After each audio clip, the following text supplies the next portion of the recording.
Hello everyone, welcome back. Today we're going to be considering at what point in history did militaries start using the civilian hunting tactics of using camouflage and accuracy. Okay, so it seems to be about 100 years ago during World War I. Prior to that, militaries wanted to be seen. Okay, they fought in large concentrations. And they, when they used projectile weapons, they were basically just putting fire in an area rather than trying to target a specific, individual. Okay, so that's what militaries have used for most of history. By contrast, we have cave paintings that date back to about 8,000 BC that show prehistoric hunters wearing camouflage and being stealthy, in their hunt. Okay, so both camouflage, stealth, accuracy. These are civilian hunting tactics that the militaries have slowly adopted. Okay, so if we go back, let's say, to the medieval period. Okay, they're basically over the armor. They typically wore a coat of arms. Or a talbot, something so that they could distinguish themselves. They knew who their guys are. They knew who the opposing team was. Okay,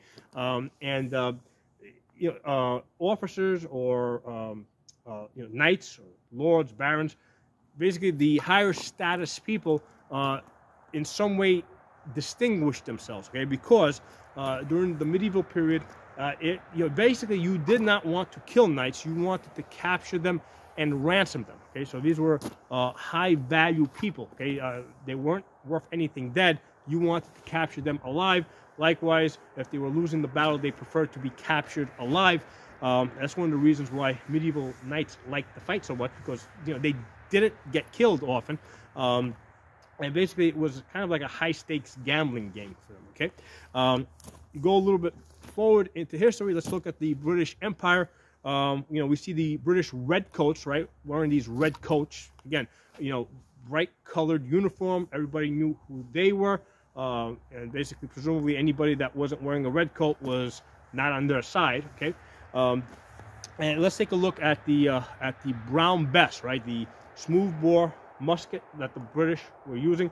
It only had a front sight on it, no rear sight, because they really weren't aiming. They were just pointing and putting fire into a general area. Okay, the rebel colonists, on the other hand, were using rifled weapons. Right, at that point, I'm not even sure I can call it a rifle, though it's rifle. So yeah, it is a rifle. But they were using rifles that had front and rear sights, and they were specifically targeting British officers, which was considered very ungentlemanly. Okay, so that was something that the British don't like very much. So, but the point there is that you can see a change in tactics. Okay, at one point they're using very bright colors. The military is using bright colors to distinguish themselves. They're basically putting concentrated fire into a given area, right, rather than trying to target like specific individuals. And then there's this gradual transition. It really wasn't until World War I that the U.S. military started experimenting with camouflage. Okay, and I'm sure that throughout history, militaries did occasionally experiment with camouflage. I'm sure that there were irregular units around the world that would have that would have employed camouflage. But as a general rule, large militaries did not use camouflage. They used colors so that they could be seen. Okay, and to put it lightly, that's what one was, right? It wasn't the camouflage guys that were, if there was a few guys out there in camouflage, that probably isn't what was winning the wars. It was the large concentrations of people that were winning the wars. It wasn't until later on that they started using different weapons, different tactics.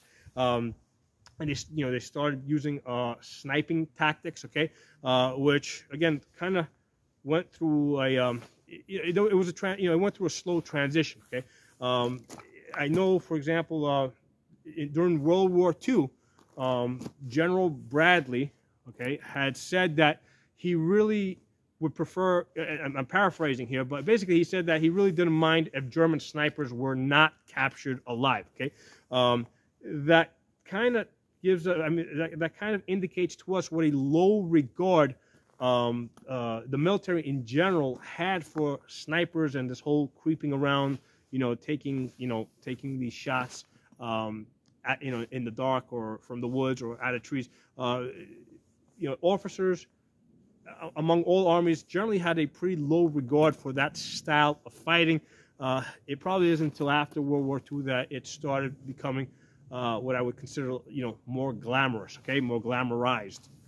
But the point that I'm really bringing out here, this is a civilian hunting tactic that was adopted by the military, the American military and other militaries around the world.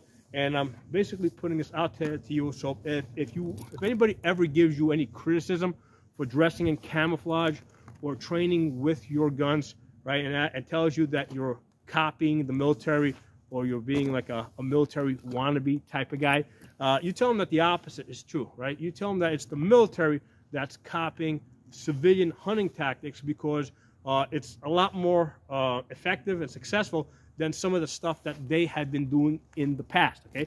So again, the military's only been doing that kind of stuff for the last 100 years. And civilian hunting, we have records of it going back to 8,000 BC, so that's 10,000 years ago, okay?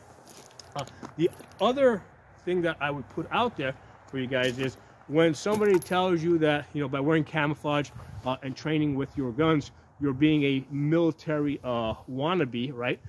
You tell them that, why on earth would you want to associate yourself with the government, okay? Why would you want to do that? I mean, the main thing that this government has been doing in my lifetime is trying to limit people's rights and basically take their money and wealth away, okay?